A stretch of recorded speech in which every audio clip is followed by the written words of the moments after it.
Hey everyone, welcome back to Networking English Introductions and Follow-Ups. I'm Emily, your co-host, and I'm really happy you're here with us today. And I'm Zach. If you enjoy clear, friendly English and real stories, hit subscribe now so you don't miss new episodes. It helps more listeners find us, and it keeps you on track with your English goals. So, what are we doing today? We're going to practice the flow of real networking, starting a conversation, introducing ourselves briefly, asking good follow-up questions, and then moving from a chat to exchanging contacts and sending a polite message later. Here's the roadmap. First, easy small talk as an icebreaker. Then, your 30-second self-introduction. After that, natural follow-up questions and active listening. Next, how to swap details and close the conversation. Finally, simple online follow-ups that sound warm and professional. Quick story. At my first tech meetup, I felt shy. My hands were cold and my mind went blank. I took a breath and said, "Hi, I'm Emily. I work in design. It's my first time here." It was simple, but it worked. The person smiled and we started talking about the event snacks. Small talk saved me. That reminds me, icebreaker is a word for a quick comment or question that makes people feel relaxed. And you'll hear elevator pitch too, a short, clear way to introduce yourself. Don't worry, yours doesn't need to be perfect. It just needs to be true and easy to say. After my hello, I asked, "What brought you here?" That's an open-ended question. It invites a longer answer. The conversation flowed because I listened and reacted. We'll share more of our favorite questions today, simple ones that help you sound curious, not pushy. Online works the same way. Last month, I watched a webinar and found a speaker on LinkedIn. I sent a short note, one line about the talk, one line about me, and a kind sign-off. Clear subject line, warm tone, done. He replied the next day and we set a quick coffee chat. While you listen today, notice tone and pace. Networking is not a test. It's a human moment. Keep a small note on your phone with 2 icebreakers and 1 question you like. The word rapport means comfortable connection. Our goal is to build that gently. Quick recap before we dive in. Small talk, a short self-intro, follow-up questions, exchanging details, and simple messages after the event. By the end, you'll have phrases and a structure you can use this week at a meetup or online. If this sounds useful, tap subscribe and share the episode with a friend who's growing their network. Tell us in the comments, what's your go-to icebreaker? I love reading those ideas. All right, let's get started. We'll begin with small talk that feels natural, not awkward, and I'll share a trick that helped me relax in the first minute of any conversation.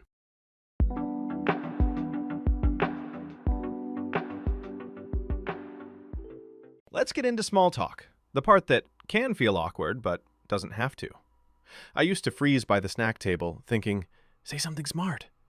Now, I aim for something simple and human. Start easy, not clever. Same here. Last week at a meetup, I stood in line for coffee and just said, "That cinnamon smell is dangerous. I might grab 2." The person laughed and we were in. An icebreaker is that first light comment that melts tension. I like using the room. I'll say, this venue has great lighting, or notice a badge. Oh, you're with Green Tech too. Compliments work when they're real. I like your notebook. Where did you get it? I told a designer that, and we chatted for 10 minutes. Then I move to a gentle question. Open-ended ones invite stories. What brought you here? Or, how did you hear about this event? Open-ended means the answer isn't yes or no. Add a smile and a relaxed posture. Your body language does half the work. When I get nervous, my voice speeds up. I slow it with a breath, then share a tiny fact about myself to give the other person material. I said, I'm new to this group, curious about climate projects. And the other person jumped in with suggestions. Speaking of that, I once rode an elevator with a speaker I admired. I said, "Your case study made me rethink customer feedback." Then I asked, "What surprised you most while researching it?" That turned into a hallway conversation. Follow-up just means the next natural question. Tone matters. Light, warm, but not overexcited. I use a micropause after my icebreaker so the other person can enter. That pause shows you're listening. And the word rapport, comfortable connection, builds when you respond to what you hear, not to a script in your head. Quick recap. 3 easy icebreakers. Environment. This room is buzzing. Sincere compliment. Nice tote bag. And shared agenda. I'm here for the AI demo. Then add a curious question. My simple formula is observation plus invitation. I noticed X. How did you get into that? I keep 2 go-to lines saved on my phone. At a job fair, I used, "The data booth looks popular. Have you checked it out?" A recruiter said yes, and we compared notes. That tiny line opened the door to a real conversation about roles. One cultural note, keep it light at first. Safe topics? The event, the talk, the food, travel tips, or tools you're exploring. Avoid heavy debates right away. Handshakes, nods, fist bumps, it varies. I mirror their energy, keeping things friendly and respectful. Another mini recap. Start human, not perfect. Notice something real. Share a small detail about yourself and ask one open question. If the reply is short, no problem. Pivot gently. By the way, did you see the schedule change? Keep it moving, keep it kind. All right, your turn out there. Try one icebreaker today, even with a barista or a coworker in the elevator. Tiny reps build confidence. Next, we'll shape that 30-second self-introduction so your first impression feels clear and true.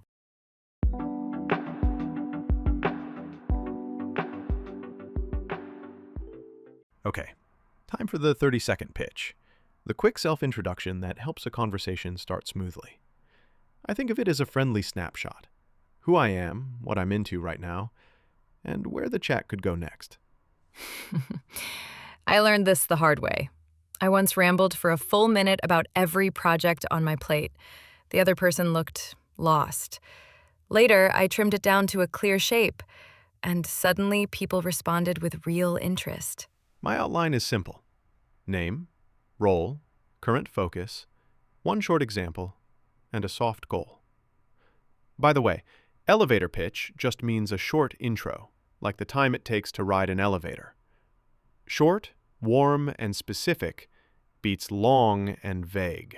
Here's mine from last Thursday. I'm Emily, a product designer focused on simple onboarding. I recently redesigned a sign-up flow that cut drop-offs by 20%. I'm meeting folks who care about user research. Happy to swap ideas. That worked because you had a tiny hook, the 20% win. A hook is the detail that catches attention. And timing helps. 20 to 30 seconds is enough. I time it with one slow breath so it stays natural. I also tweak it for the room. At a community event, I said, I'm Emily. I design friendly apps. Lately, I'm testing low-stress signups. I'm here to meet people who run user interviews. That I'm here to line is a simple transition. Mine last month. I'm Zach. I analyze climate data and build clear dashboards. I just finished a city air quality report with interactive maps. I'm talking with teams who need quick insights. Soft goal, not pushy.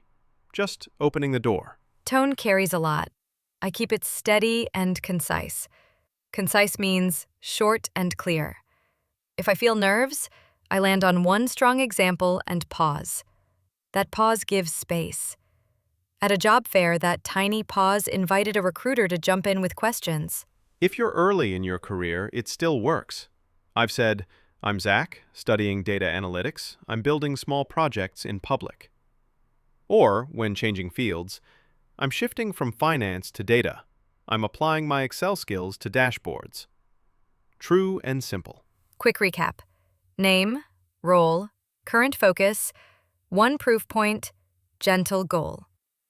I keep a version in my Notes app and record a voice memo to hear the rhythm. Often I just swap one word, like dashboards to reports, for a different crowd. I like having 2 versions in my pocket. One event-focused, I'm here for the panel on clean tech, and one role-focused. I build data tools for city planners. Switching between them keeps me flexible and present. All right, that's the core. A clear intro invites a real conversation. Next up, we'll move into follow-up questions and active listening, the part that keeps the door open and makes the chat feel easy.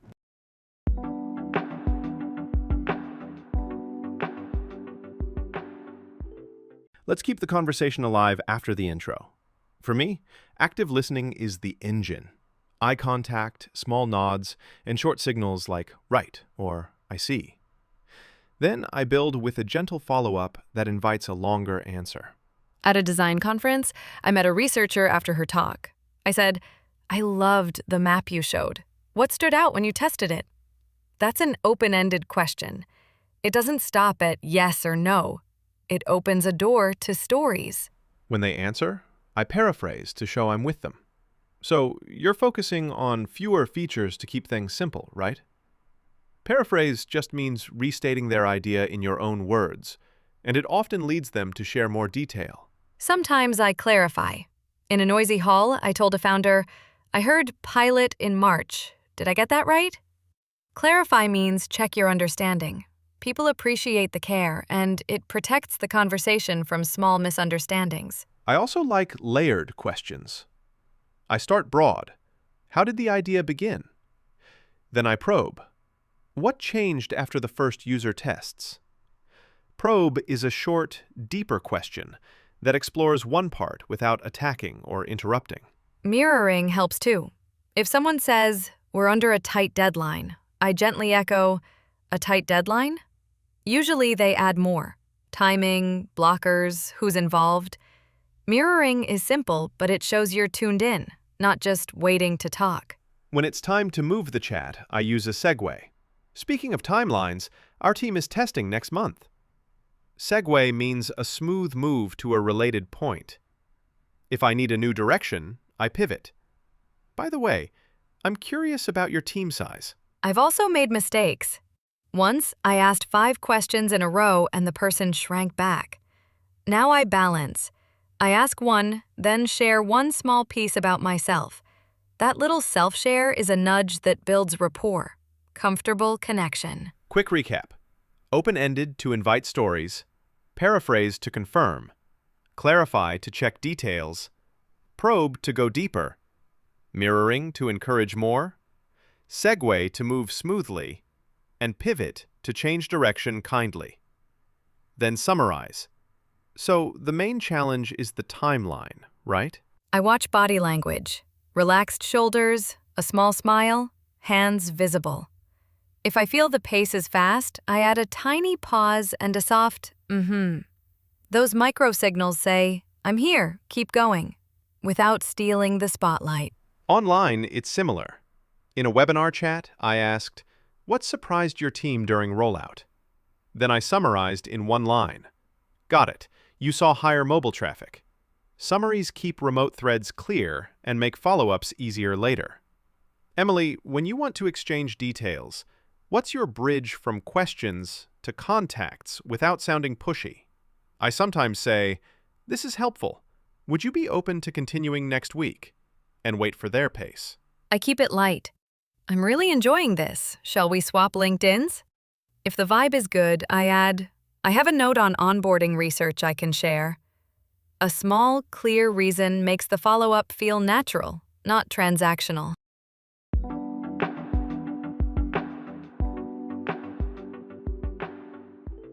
Now that the chat is rolling, I look for a small bridge to contacts.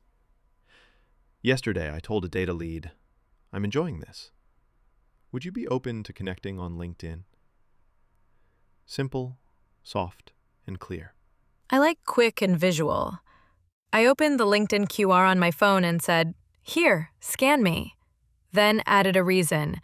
I have a short note on onboarding tests I can share. It felt natural. I match the channel to the context. At professional events, LinkedIn first. If we discussed a document, I offer email. For fast scheduling, I sometimes suggest a calendar link. The key is purpose, not pressure. Closing matters. I told a researcher, "I don't want to keep you from the panel. Great talking with you. Shall we swap LinkedIns?" Then I closed with, I'll send the usability article tonight. Graceful exit, clear next step. I used to linger and repeat myself. Now I timebox. I have 2 minutes before the demo. It sets a friendly boundary and invites a decision. If they nod, I suggest, next week works for me. In some places, business cards still matter. I accept with a small nod, read the name, and place it in my wallet, never crumpled in a pocket. That tiny respect builds rapport and trust quickly. Online is similar. During a webinar Q&A, I wrote, "Thanks for the rollout insights. Here's my LinkedIn in case you're sharing resources." I avoid pasting links again and again.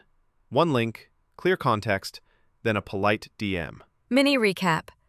Ask with a soft question, offer a reason, match the channel, confirm the next step, and exit kindly. The word segue means a smooth move. Your segue from conversation to contacts should feel like one step, not a jump. Do I ask for phone numbers? Rarely. I save it for urgent coordination, like meeting at a big venue. Otherwise, email and LinkedIn keep things professional and private. Boundaries protect both sides. Yes, and privacy matters. I avoid sharing personal addresses in loud rooms. If a request feels off, I say, email works best for me. A gentle boundary keeps the tone warm while staying safe. Before I step away, I confirm the action and say thanks.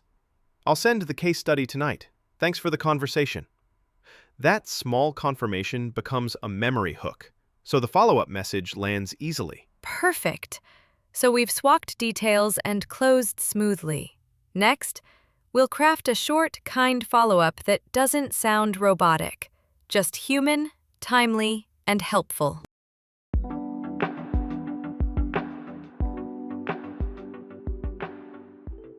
After an event, timing matters. I try to follow up within 24 hours, while the conversation is still fresh. My structure is short. Remind them where we met, share one helpful thing, and suggest a simple next step. On the train home last month, I wrote a quick email to Maya from the UX panel. My subject line, meaning the email title, was Great Chat at the UX Meetup.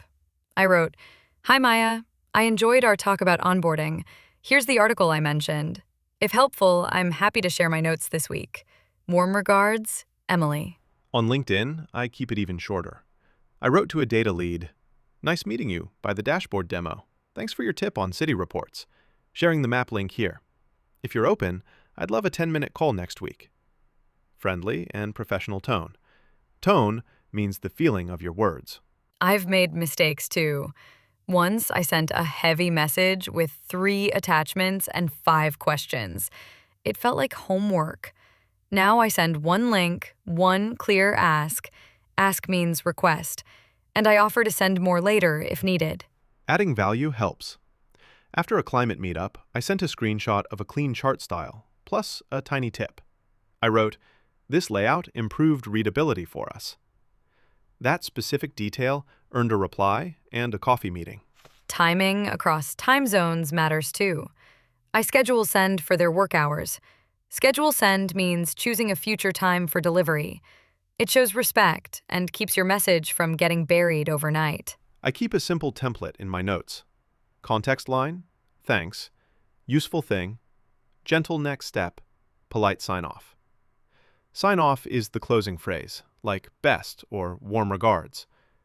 Quick recap. Short, specific, and easy to answer.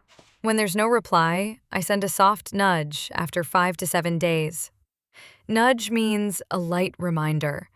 I wrote, just circling back on the onboarding notes, happy to share anytime this week. If timing's not right, no worries. Kind and pressure-free. Subject lines that work for me. Follow-up from Green Tech panel, resource link. And nice meeting you at the data booth. Clear beats clever. It helps busy people remember where they met you. DMs can be warm too. I messaged, we spoke near the coffee cart about usability tests, the snack table rescue. That tiny shared memory made the person smile and answer quickly. Personal, but still professional. I end with gratitude and one clear door. Thanks again for your ideas. If next Wednesday works, I'll send a calendar invite. One door, not three. Too many options create decision fatigue, meaning it's harder to choose. Quick wrap up. Follow up soon. Be specific. Add a small value and keep the next step simple. That rhythm makes replies more likely. Up next, we'll close the episode with final takeaways and a little encouragement to try this today.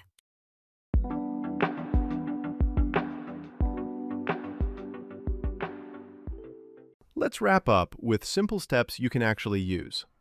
Today, we tried small talk, a clear 30-second intro, gentle follow-up questions, a smooth exchange of contacts, and short messages after the event. 5 pieces that work together. A quick win from last month? I sent one kind follow-up to someone I met near the coffee cart. Just a link and a thank you. 2 days later, we booked a short call. Small, human, and on time. Here's my tiny checklist. 1 observation to start. 1 proof point in your intro. 1 open question. 1 reason to connect. And 1 clear next step. If you remember 1 takeaway means main idea, keep it simple. Try a micro challenge today. Say hello to 1 person, ask 1 open question, and swap LinkedIns if it feels right. Optional +1. Send a 1-line message later. That's enough to build real connections over time. If nerves show up, slow your breath and your pace. I keep 1 reset phrase ready. Give me a second. It buys time and keeps my tone warm. People remember how you made them feel. Save 3 go-to lines in your Notes app. Go-to means your favorite default. Practice them out loud while walking. When you arrive at an event, you're already warmed up, like stretching before a jog. Boundaries matter too. Close with kindness when it's time to move on. I don't want to keep you from the panel. Great talking with you. It's polite, and it protects your energy for the next chat. Quick recap. Start human. Introduce clearly. Listen actively. Exchange details with a reason, and follow up simply. That rhythm creates momentum. Momentum means steady forward energy, without pressure or scripts. If this helped, tap subscribe and share the episode with a friend who's growing their network. Tell us in the comments what icebreaker worked for you this week. I love reading those small wins. Thanks for being here. Keep it simple, keep it kind, and keep going. We'll see you next time with fresh ways to make conversations feel easier and more natural.